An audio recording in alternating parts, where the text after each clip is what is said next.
G'day guys, and welcome back to another episode. Today we've got a bit of a different one that I didn't think that I'd be filming for a while. I'm here with the Gold Ute, and today we're going to be performing some major repairs to it. Behind me here you can probably see I've already started.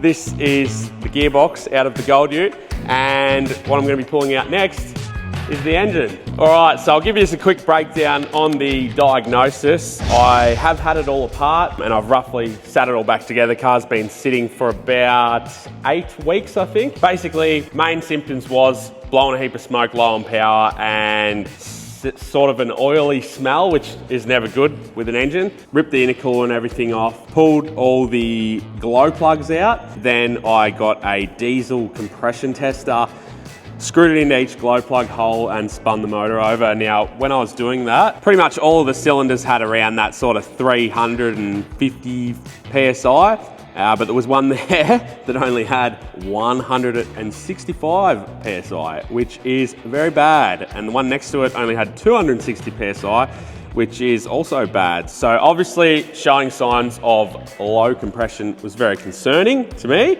There's only a few things that can do that, and probably all of them are going to be a bit of a headache. So once I worked that out, I done a leak down test on those cylinders, pretty much put a bunch of compressed air into the cylinders with the low compression. So put that on there, and then you have to turn the motor over until the valves are closed. Pumped as much pressure into it as I could, and I pulled the oil filler cap off, and I could feel it absolutely pouring out there. So that was not good. When doing this leak down test, I was listening for it to either be coming out of the exhaust, the intake, or the oil filler cap. So it's only going to come out one or the other. If it was exhaust or intake, it could be a valve issue. Coming through the cooling system, it could be a head gasket issue. Given that it's coming and it's flowing very freely through the crankcase and out the oil filler cap, indicated to me that it is an issue with the piston or the rings. I've done that on the cylinder next to it with the slightly lower compression, and it was also leaking back through the filler cap, not quite as bad. And just to confirm, I went and checked a couple of the good cylinders and didn't really have much leak through at all. So pretty much confirmed to me that the motor is buggered. From there, the next thing was to try and shove an inspection camera down there. I went and bought one from Bunnings, and I went to go through the glow plug hole, and I got all the way to the bottom, and then it went real small and wouldn't fit. So that didn't work. The next step was to go through the injector hole. So I ended up ripping the injectors out and trying to go through the injector hole. Also didn't fit through there, so I was pretty well buggered for trying to actually have a look in the cylinder to see what was going on. So while I had the injectors out, I sent them to a diesel injection place where they tested them for me. They failed a leak down test, and because they failed that, they pulled them apart for further inspection and found that the control valve was corroded, which means that it's been contaminated with water, which pretty much indicates that I've had water go through there. The injectors have failed, and then that has caused an issue with the piston. So I don't know if it's got a broken ring, I don't know if it's blown a hole down the side of the piston, if it's hydrolocked that cylinder with water, or if there's a hole in the piston. I'm not sure because I can't get an inspection camera in there, but either way, that cylinder is definitely cooked. And the one next to it, it's actually interesting because all of them on that side are slightly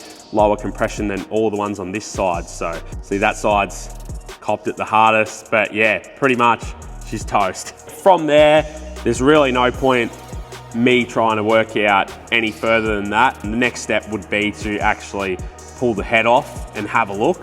That's not something I was willing to try and do while the engine is still in the car. I might do that later and just have a look, just if I have this kind of spare time to do that. But I'm not bothering to go to that step. If I was going to rebuild the engine, definitely would 100% probably already have it apart. But because I'm going to put just a whole new motor in, I'm not going to do that. I've looked into options of rebuilding the motor myself. I think I'd probably be competent enough to do it. I'd be pretty slow at it because I want to make sure that I'm doing every single step 100% right.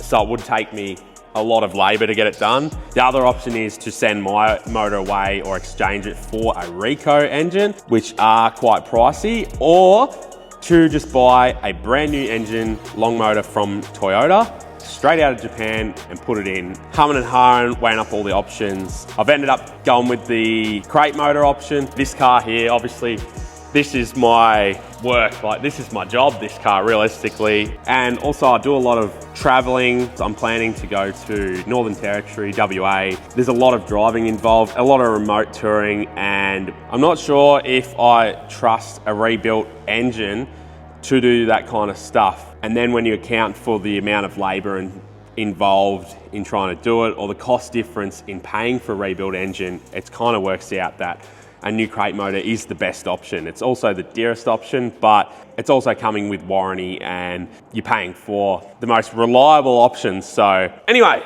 this motor has got to come out, and that's today's job. Last night I ripped the gearbox out, well, yesterday afternoon, pushed the ute in onto the hoist with Frank, put it up in the air, and I've ripped the gearbox out of it. This box is still okay. Can't really see an issue with it. Could put it back in, but while it's out, I'm gonna do a H152 conversion, or upgrade. It's not really a conversion because it's the exact same thing with different gear ratios. So basically H152 gearbox is the exact same as this one, except it comes with a taller fifth gear and a taller second gear, and they come in the Land Cruiser 70 series from 2017 onwards. This transfer, I'm not fully sure yet.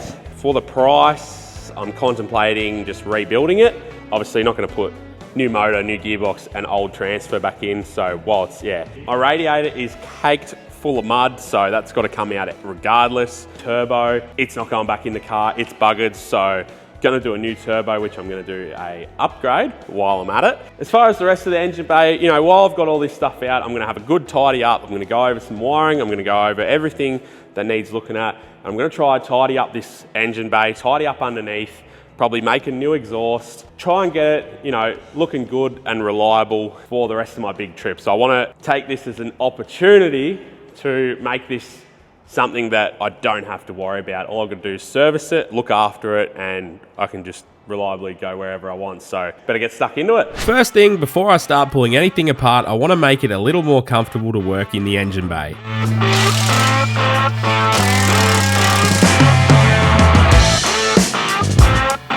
Pulling the coils out allows me to let the car down onto the bump stops, which means I can reach everything that I need to get to. I start by draining the coolant, removing the airbox and all of the other bigger parts in the engine bay.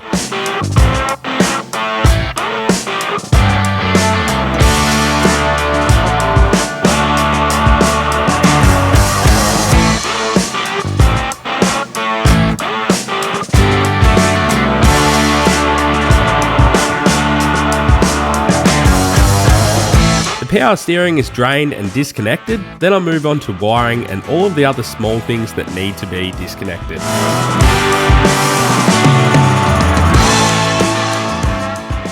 Righto, she's basically ready to come out. This is my first time pulling a 1BD out of a 79 series, so I'm sort of just winging it, but yeah, it's pretty straightforward. Most of the things I've just showed in the video are the main sort of things. There was a bit of time where I had the camera turned off, just sort of looking around, disconnecting a few little hoses, air conditioning pipes, bit of wiring and stuff where it was all zip tied together, bundled up. So some of the plugs had a bit of mud in them and they were a little bit hard to get undone, but yeah, we are pretty much ready to roll. I've gone and sort of hooked up the wires that are staying in the car and zip tied back a few bits and pieces so I don't have to worry about that stuff when I'm lifting the motor out. Obviously, I'm putting a different gearbox in the car.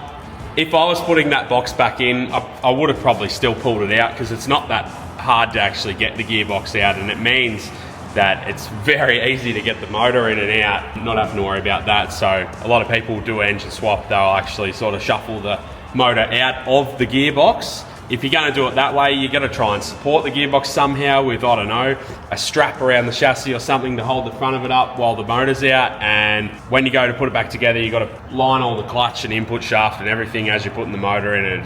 I personally think it's easier to just pull the gearbox out before you do the motor. So that's how I'm doing it regardless. But yeah, put a new box in while I'm at it. So these bonnets are adjustable, very adjustable.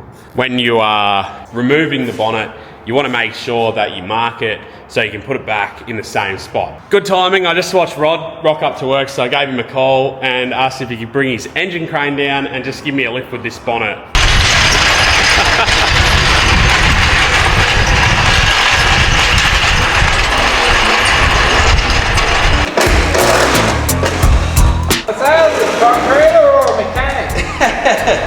Probably do better than concrete. That's it. Your job's done. Next up. With the motor ready to come out and the bonnet off, I remembered there was still one more job left to do.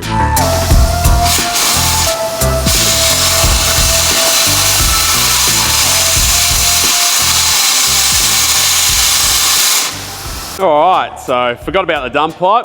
It was, 2 of the nuts were seized, so I actually was avoiding it until last. I couldn't get them undone. I tried a few things and basically gave up. Required some heat. I've been meaning to get an oxy for a while. Sort of miss having one at the old man's shed where I used to work out. I've always used it for little odd jobs. So went for a drive, set myself up an oxy. Actually ended up pretty costly, but I've got one. We are ready to come out now. So I'm just having a final check over, making sure there's nothing that I've missed. There was like one little loom back here that I would have missed if I didn't have a look. I think other than that, we're looking pretty good. Just got the 2 engine mount bolts to undo and yeah, I'll get the crane hooked up and sling it out. So that was a bit of a failure. This is fully extended, can't go out any further, and it is not gonna reach. I could obviously pull this bull bar off, then it'll reach straight in there all the way, but I think I will go and find a forklift instead. Just gonna save me pulling that bar off. And with the forklift acquired, it was time for the motor to come out.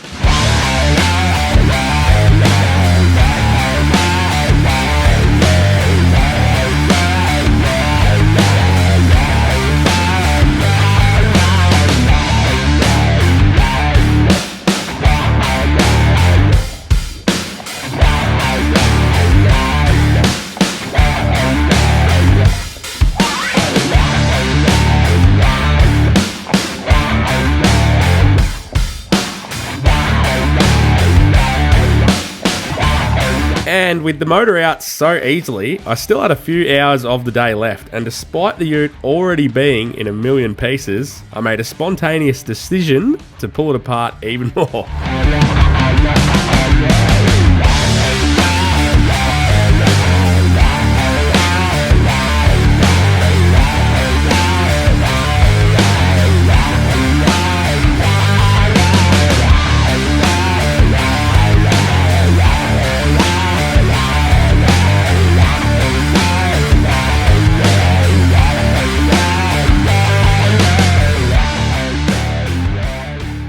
So plan was, get this motor out of the car, work out all the parts that I need, get them all ordered, and start ripping it all apart. There's gonna be a little bit of a wait for the new motor, and I've been wanting to do this for a while, but my chassis, not so much the back, because obviously with the coil conversion and stuff, it's had a couple of freshens up, but underneath, it's copped a fair hiding over the years, and pretty much, it's had a new cab at one point. It's getting a new motor, it's getting a new gearbox, I'm rebuilding the diffs, everything's gonna be new.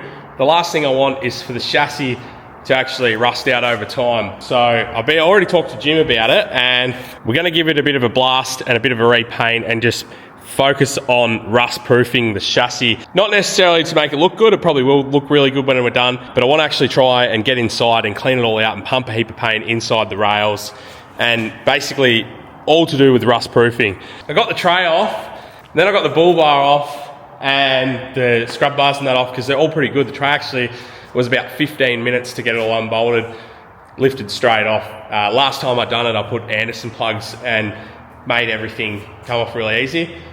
The bull bar's pretty good, 15, 20 minutes to get all the bar work off. And sort of looking at it and thought, well, what's another 15, 20 minutes to undo all the cab mounts? And just cut all the rest of the wires, pop the steering off. Only thing is I had to disconnect the brake lines, which means I'm gonna have to re-bleed the brakes when I put it back together, which is not the end of the world.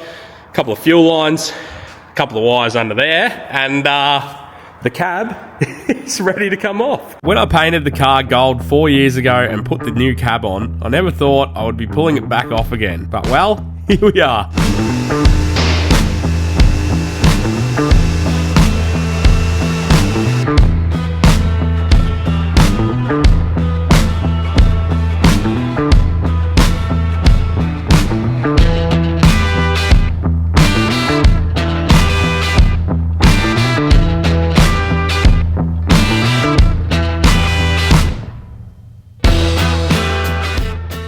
Oh, just like that, and she's off. Actually, didn't take as long as it probably looks. I talked to Jim on the phone, and he kind of talked me into it, to be honest, but basically, he's like, oh, think about how much time you're gonna spend masking everything up versus how much time you're gonna spend just taking it off, and I can do a better job. So yeah, pulled it off, and ready to move on to the next step. As you can see, it's pretty late now. It's dark outside, so what I'm gonna do is I'm gonna go home for the night, and when I come back in the morning, I'm gonna start prepping up this chassis. As you can see, it's got a lot of mud built up from over the years, and there's probably a few little things that I need to move out of the road. I'm not gonna get too carried away with pulling it all apart. Shocks are all gonna stay in, radius arms, everything's all gonna stay in. Just some of the fuel lines and that, you know, anything that's easy, like I might just be able to pull them off. But I'm gonna worry about that in the morning, so yeah. Oh, righto. So I've come in this morning and I've been stripping down this chassis. I'll give you a look. Just a few little things. The Razzies, I've unbolted them off there. Some of these hoses, I've just tied them up out of the way. I don't want to fully take everything off. The wiring loom, a lot of it was just zip tied, so I just went and cut all the zip ties, and I actually fully removed this whole loom and these fuel hard lines. It only took me a few minutes to get them off, so got that all off out of the road. That rail over there is bare now, pretty much all the way through, and this one, all I've got left is the brake line, and they can just paint that. That's not gonna hurt it. I'll do these fuel lines before it goes. Just make sure they're taped up properly so no dirt or paint or anything can get in them, and I'm gonna have to get this cross member off here. You can see this is all rusty too, so might as well give that a blast and paint while they're at it, and should come up good.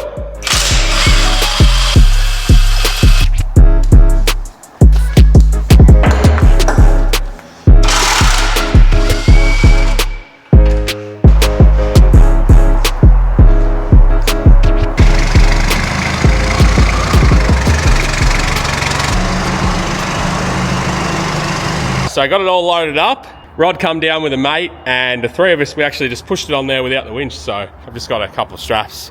Strap around the front diff, strap around the back diff, and I'm not going very fast. Jim's actually got a shop down here now, so I'm gonna go past the car wash on the way, try and get as much of the mud and everything off as possible.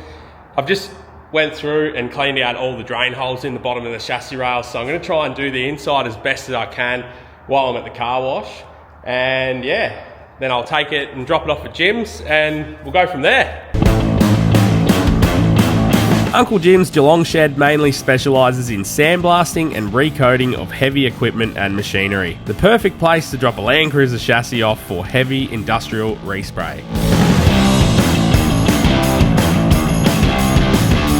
I'm going to finish up the episode here, and with a bit of luck, in a couple of weeks I'll be putting it all back together and be able to show you the finished result. If you want to see that, make sure you subscribe, give this video a like, and let me know in the comments how long do you think until the Gold Ute will be running again.